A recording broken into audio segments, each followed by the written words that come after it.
Welcome to Licks of the Beast. My name is Nico and this is part 2 of a series of videos where I take you through my collection of guitars one by one. As I did in the first video, I'll go over the specs of each one real quick, highlight any special features, and I'll tell you about any particular memories or events that may be tied to it. And again, this isn't a series about showing off guitars. It's really a way for me to share a little more about my personal history, the awesome people I've met, and the great experiences I've had with them along the way. We ended part 1 with the Jackson USA Adrian Smith signature, and today we're starting with yet another guitar that is linked to Adrian Smith. It's not a signature model, but this is a very special guitar, both for its ties to Adrian in the early days of Iron Maiden and for the history behind this particular one. So here we go. This is an Ibanez Destroyer DT300FR. It was built in 1981 in Japan, and it was intended for the Japanese market exclusively. My wife Sarah knew that I had always wanted one of these ever since I saw Adrian play one on the music video for the song The Number of the Beast. I just never came across one that was both in good shape and was not being sold for a ridiculously high price. So she set out to find one, and after searching through the usual places like Reverb and eBay, she ended up on a Facebook group for Destroyer enthusiasts. And as luck would have it, someone there had just put his DT300 up for sale. And even better, the guy was in Montreal. So she reached out and told him about the channel and why she felt that I should have that guitar. Now, fortunately, he agreed, and there was my Christmas gift for 2020. I have a video where I talk about the guitar's specs, how it sounds and feels, and I also tell the full story of how I got this wonderful vintage instrument. I'm still very much in love with it, and it remains one of my most cherished guitars.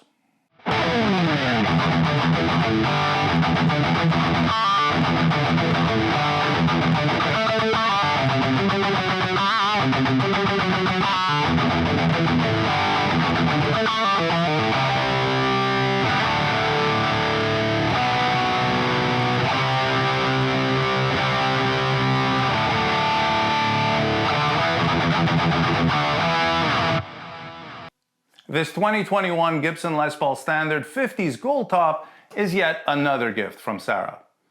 Okay, she bought me quite a few guitars, but I also bought many of them myself. We'll get to them. So this was a present for our wedding anniversary in 2021, and her reasoning was, you always wanted a Les Paul, I'm getting you a Les Paul. Now she was going to get me the Deluxe Gold Top reissue as it's based on the same model that Adrian Smith plays. But it's not a real reissue, as it's more of a standard 60s profile with mini humbuckers, so she figured she would get me one of the moderns. And the deal was, if you don't like it, exchange it for whichever model you prefer. And it was actually a really cool guitar, except there were some quality issues. So I returned it, and I got a standard 60s Honeyburst, which looked amazing. Until closer inspection revealed some tooling marks on the fretboard. And you're not even going to believe this, the bridge was badly aligned so that the strings were skewed to one side of the fretboard. This kind of craziness is unacceptable for a guitar of this price point. So I took it back and I told the guy, okay, you know what? I also had my eye on the standard 50s Gold Top. Let me see that one, but don't bring it to me if it's not 100% perfect. The fingerboard, the frets, the nibs, the paint, body, electronics, hardware.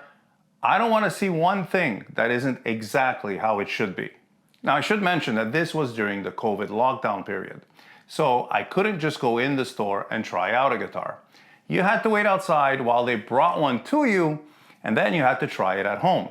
If you weren't happy with it, you then had 30 days to return the guitar for an exchange or a refund. And as much as I might have enjoyed having a few different Les Pauls at home with me for a few days, I explained that I could be a bit picky with certain details, and I really didn't want to keep going back to exchange guitars. So he comes back with this thing and says, sorry it took so long, but I checked every single inch of this guitar, and I can guarantee you it is absolutely perfect. And it was. This is a fantastic guitar. I haven't changed a single thing on it, and I'm pretty sure it's going to stay completely stock. The neck is definitely chunky, but it's so nice to play, and you know, There's a very good reason why people love Gibson Les Pauls. There is a magic to them that is hard to describe. I don't know if its heritage has a lot to do with it, and it surely does to an extent, but this is just a beautiful, well-made instrument that plays great, sounds great, and has tons of mojo.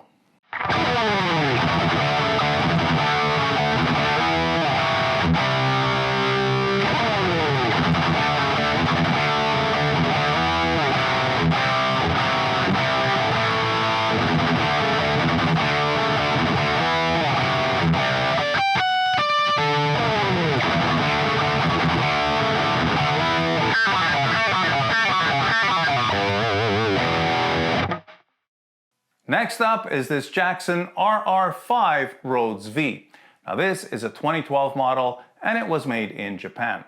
There's something about Japanese made guitars. They're so well made and there's a real vibe to them. Now I don't know why it is, but it's something that all my Japanese guitars have in common. Now I've been looking for a Rhoads Flying V for some time. Randy Rhoads was basically my very first guitar hero and still one of my very biggest influences. I've always enjoyed playing his music, and to this day, I still study his compositions and his playing style. So I found this one on Facebook Marketplace, and it looked like it was in great shape overall, except for some oxidation on the pick guard, which is really common on these. It wasn't modified, so it's fully original, and I like that it's the hard tailpiece versus a Floyd. Now trem would be nice too, but I like that it has that Gibson style, no frills layout. The neck and fretboard on this guitar are fantastic, and for some reason, this thing sounds huge.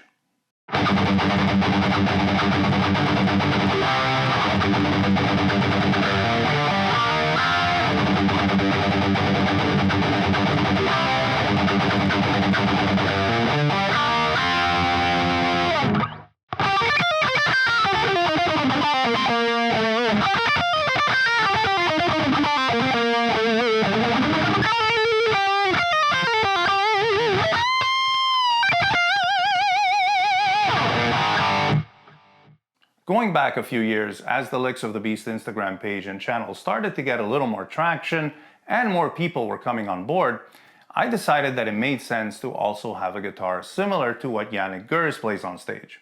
Because at the time, Licks of the Beast was still focusing exclusively on the music of Iron Maiden. So to play Adrian Smith and Dave Murray's parts with their signature models, and then Janick with a regular Strat, or I even used a Telecaster on a few videos, it just didn't seem right anymore. So I found this 2003 Mexican standard Stratocaster, and this guitar has an excellent maple neck and a beautiful rosewood fretboard. It also has 21 frets, which is important as that's how Janick Strats are. And from the stock guitar, I made two basic modifications. The first is I changed the neck and bridge pickups to Seymour Duncan JB Jr.'s, same as Janick. And I upgraded to a standard Fender bridge. That's because the pre-2006 Mexican standard Strats all had this thin block on the bridge, and you'd lose a bit of the tone, sustain, and overall feel of a regular Strat.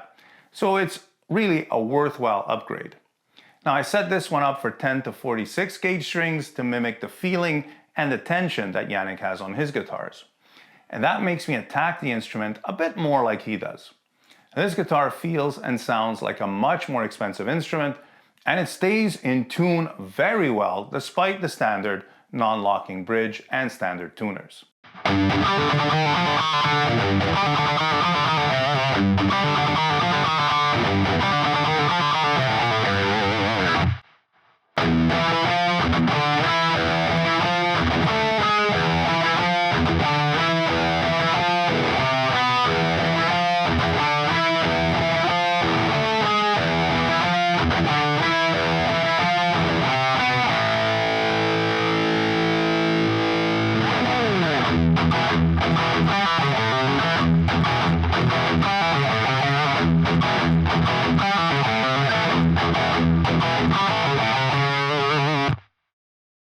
Okay, so you're not gonna believe how I ended up with this awesome vintage 1986 Charvel Model 1.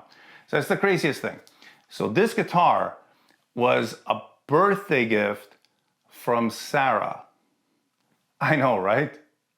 Seriously, I love this guitar. It's got a bit of an Adrian Smith Wasted Years video vibe and a bit of a Chris Oliva early days of Savatage vibe. And the big thing about these early Charvels was the incredible necks. One piece quarter sawn maple with a perfect shape that's somewhere in between a C and a D. Now, the fretboard is also maple with a 12 to 16 inch compound radius. Guitars with necks like these nowadays would come with a premium price tag. So if you could get your hands on one, go for it because they're really awesome. Now this one is mostly stock, but I've made two upgrades. I installed the Dario locking tuners, and these things are so cool. They actually cut the strings for you after you lock them. And the pickup has been upgraded to my very own custom model from Corrigan Pickups.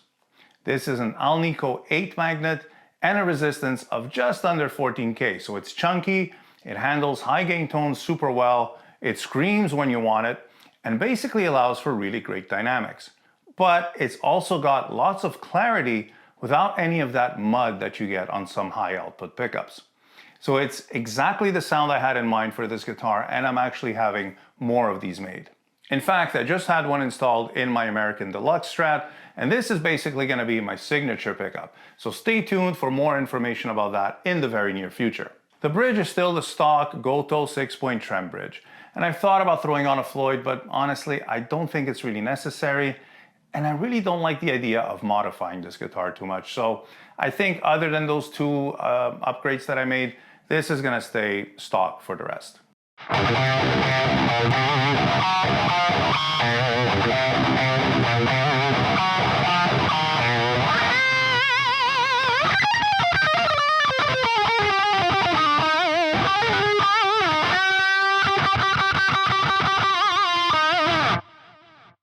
We're going to end this video with the two guitars that I use when I perform live with the Iron Maiden tribute band made in Canada. Now both feature really awesome stories involving two wonderful human beings who follow the channel, so please do watch until the end. The one I use for the majority of the set is this Jackson USA Adrian Smith signature model. Now this is essentially the exact same guitar as the one I showed in the previous video, except this one is a 2012 model, so it doesn't have the thumb wheel truss rod adjustment at the base of the neck. Instead, it has a vintage style adjustment. So like the SDX model, when you need to adjust the truss rod, you have to detach the neck from the body. Now, fortunately, the necks on these guitars are very sturdy and the wood used is of really high quality, so I only have to adjust it slightly once in a while. The way I ended up with this guitar is a really cool story. So until about a year ago, I was using the SDX model, which is the one made in Indonesia with the black pickguard and the maple fretboard.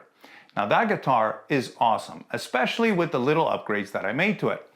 However, it had one important drawback when it came to using it on stage. I just couldn't keep it in tune. I live in Toronto, Canada, where the weather can get quite cold in the winter months, and it could change drastically from one day to the next, or even on the same day. So if we have a show on a cold day, the guitar goes from the normal temperature in the house to the freezing cold outside until the car warms up. Then it goes outside again and into the venue for setup and sound check. Now at this time, the venue is empty and the heat hasn't been up very high overnight, so it's still quite cold in there. Now I already have to retune the guitar before sound check. During sound check, it starts to warm up, and then the guitar goes back in the case until showtime.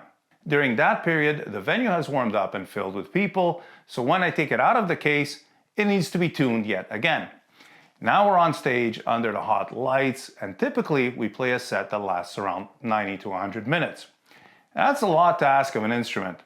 And as good as the SDX is, it just wasn't designed to be used under such conditions. And this is mostly due to the lower quality wood and construction of the neck and the softer zinc knife edges of the Floyd Rose Special bridge. I realized that ultimately I needed to use the much more expensive US model. But I really didn't want to take the brand new one in and out of bars and clubs because there's always a chance that it gets banged up, or it falls, or it gets stolen. So I thought I'd look online to see if I could maybe find someone selling an older US model at a price that wouldn't hurt too much. And as luck would have it, I came across an ad on Facebook Marketplace from a guy in Quebec named Alex who was selling this one for a pretty fair price but a bit more than I was willing to spend on another guitar. So I reached out and I explained to Alex why I was interested, and I said, look, I don't know how long you've had it, how much you paid for it, or why you're selling, and I'm sure you'll sell it sooner or later for the price you're asking, or at least close to it. It's just more than I could spend on this guitar right now. I don't want to count the money in your pockets, but please let me know the lowest you're willing to accept for it, and if it's something I can do, I'll definitely take it. If not, no problem at all. I'm not going to haggle or waste your time. Well, it just so happened that Alex is a fan of the channel, and he said that he felt that he'd already learned a lot from watching the videos, so he came back with a really great price. And obviously, I couldn't pass up such a generous offer, and I accepted right away. Now, the only problem was that Quebec City is a good 10-hour drive from here. Now, fortunately, my sister and brother-in-law live in Quebec, so I asked him if he could do me a favor, and he was nice enough to go pick it up, and then bring it with him the next time that we'd all meet at my mom's place in Montreal. So a big thank you to Alex for being so gracious with me, and to JP for going out of his way to get it over to me. Now, at this point, it just didn't make sense to have two of these US models and the SDX. So I reluctantly decided to sell that one and allow someone else to enjoy it. Now, I do miss having it, and I've been thinking about maybe getting a new green one, so who knows, maybe you'll be seeing one of those back on the channel at some point in the future.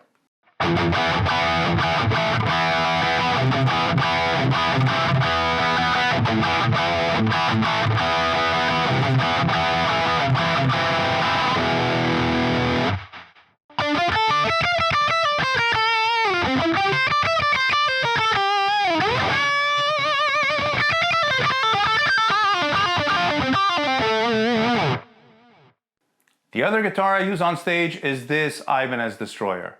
Now, this is a 1982 DT50 model, which is very similar to the DT300 that I showed you at the beginning of this video, except this one was intended for the North American market.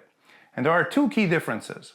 The DT300 has a set neck, while the DT50 comes with a bolt-on neck. Now, a set neck is usually a little more desirable with this type of guitar, but the bolt-on has a slight advantage when it comes to upper fret access. And the other difference is that the hardware on the DT300 is all gold, and on this DT50 it's all chrome. Everything else is pretty much identical. Mike, the drummer who plays with me in Made in Canada, found this one on Kijiji for a very reasonable price, so he sent me the ad asking if I might be interested in it as something to use on stage. And I thought, yeah, that would be really cool, so I reached out to the guy, I worked out a deal, and I went to pick it up. Now, it was in fairly good condition overall, but for some reason, the bridge pickup had been changed and the frets were pretty mangled up. And also, the original Ibanez Gibraltar bridge and tailpiece were replaced by cheap Tune-O-Matic copy replacement parts. So I had the guitar completely refretted, and I had the bridge pickup replaced with a super distortion, which is what the V2 was Ibanez's version of. Now, at some point a while back, I talked about this guitar in a video, and I mentioned the unfortunate replacement of the bridge and tailpiece. Well, a few days after posting that video, I get a message on Instagram from a guy named Sean who plays in an AC/DC tribute in Australia. And he says, I saw your video and I have both pieces that you need to make your DT50 perfect, and I'd be happy to send them your way. And I'm like, wow, that's amazing. How is it you even have these spare parts? And he said that he has an old DT50 sitting around that was a project guitar and just never got around to restoring it, so he had no real use for the parts. Well, he ended up sending them over to me along with the knobs, so I also have spare knobs if I ever need them, and he wouldn't even accept any money or anything. He was just like, as soon as I saw that video, I thought, that guitar needs the original bridge, so I want you to have it. And we've remained Instagram friends since then, and he's a really good dude and a really great player. He does Malcolm Young's parts really well, and if you know your AC/DC, you know how tricky that is to pull off. So Sean, once again, thank you so much for the thought and taking the time and the trouble to get those parts over to me. That was so cool of you, and I appreciate it a whole lot.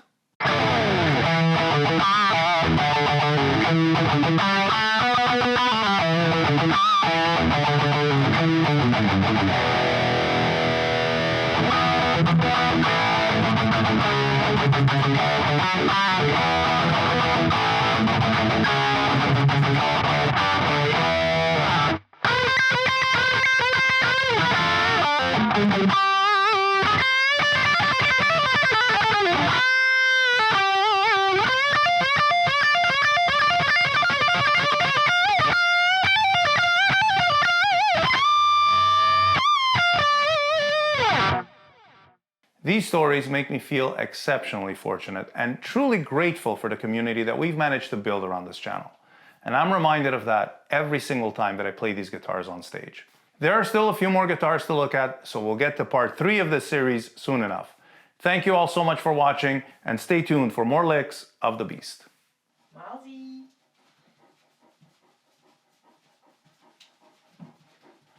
You wanna be in the video?